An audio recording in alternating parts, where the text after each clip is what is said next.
Senator Dastyari. Thank you, Mr. President.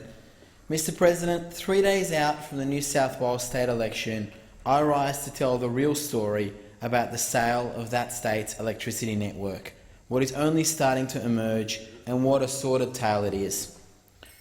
Mr. President, tonight I want to put to this place that the New South Wales Premier, Mr. Mike Baird, must make a full disclosure. Under state laws, ministers are obliged to provide summaries of all their meetings. These are called disclosure summaries. And at first glance, the Premier appears to be complying with this requirement. Well, actually, that's not quite accurate.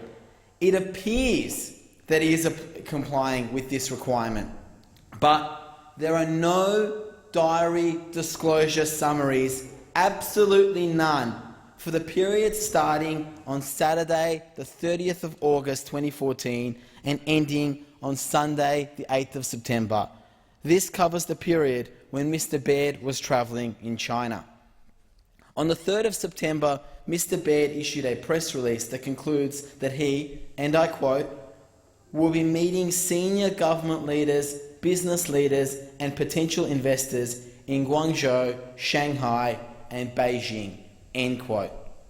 What is Mr. Baird trying to hide? I put to this chamber, to the people of New South Wales and to Mr. Mike Baird, why are there no records? Why are there no records of who he met? Why are there no records of what he discussed? Why have we been left completely in the dark? Mr. Acting Deputy President, thanks to an article in today's Sydney Morning Herald, we now know that on November 19 last year, the New South Wales Treasurer, Mr. Andrew Constance, also had a secret meeting. That was with the State Grid Corporation of China, the largest state-owned electric utilities company in the world.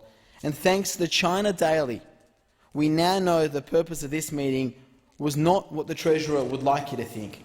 Mr. Constance's compulsory diary disclosure summary records that the purpose of the meeting was, and I quote, introductory meetings and discussions of the State Grid investment of New South Wales, end quote.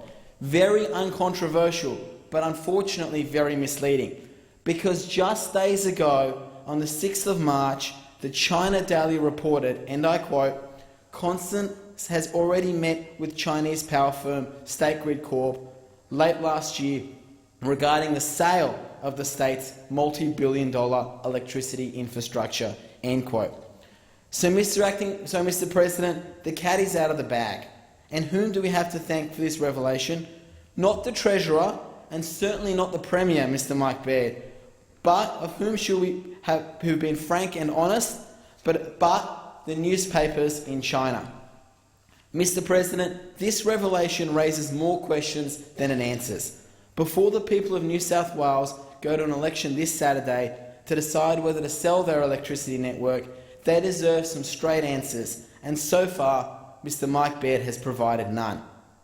Mr. President, I call on both the Premier and Treasurer of New South Wales to come clean about their involvement with the State Grid Corporation of China. What discussions have they had with its representatives? What has been promised? What is on the table? Who else have they met with? And what was discussed in these meetings? Mr. Acting Deputy President, I call on Mr. Baird to reveal his diaries to the people of New South Wales. Give the electorate the full story. This is just too important to stay covered up. Mr. Acting Deputy President, I now move on to my second concern tonight. We all know that there is no plan B if the Premier cannot pass his legislation to the New South Wales State Parliament. But what is the plan B if the sale of our transmission networks is opposed by our security agencies, namely ASIO? We are not also naive to think that the Australian security agencies do not have a view on the sale of Transgrid to an international buyer, an electricity company supplying the whole of Canberra, including this place and including all of the buildings that our federal departments and security agencies are housed in. My concern, Mr. Acting Deputy President, is that people of New South Wales have not been told that this deal will be subject to security considerations. It is a gross misconception to think that an international bid will be assessed on the offer of price alone. We found this out in the NBN negotiations, where potential buyers were excluded for security considerations.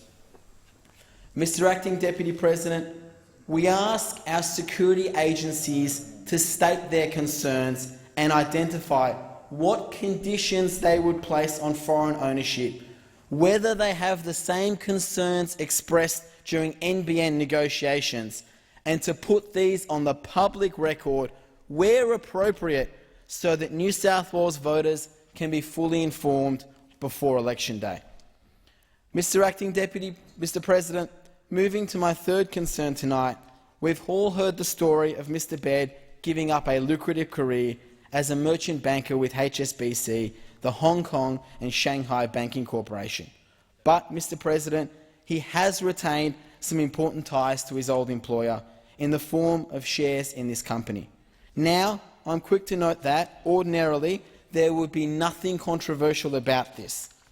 However, on January 19th, Bloomberg reported that, and I quote, State Grid Corporation of China has retained HSBC to advise it on the acquisition of up to $50 billion worth of electricity assets earmarked for the sale by the Queensland and New South Wales governments.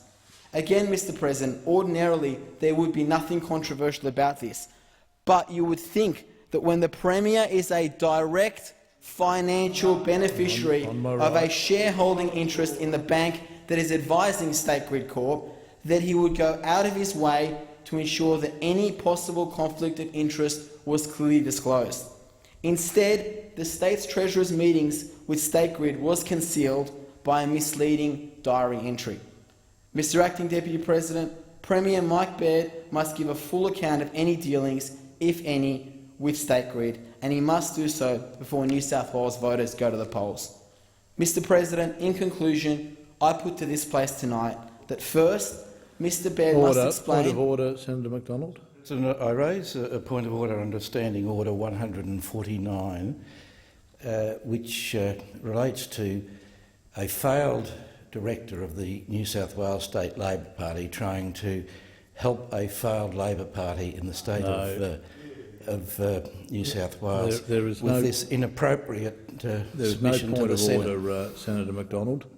Senator Dastyari, you have the call. First, Mr. Baird must explain why his diary is blank from the 31st of August to the 8th of September and put all of his meetings and the subjects that were discussed on the public record, as is required by New South Wales law.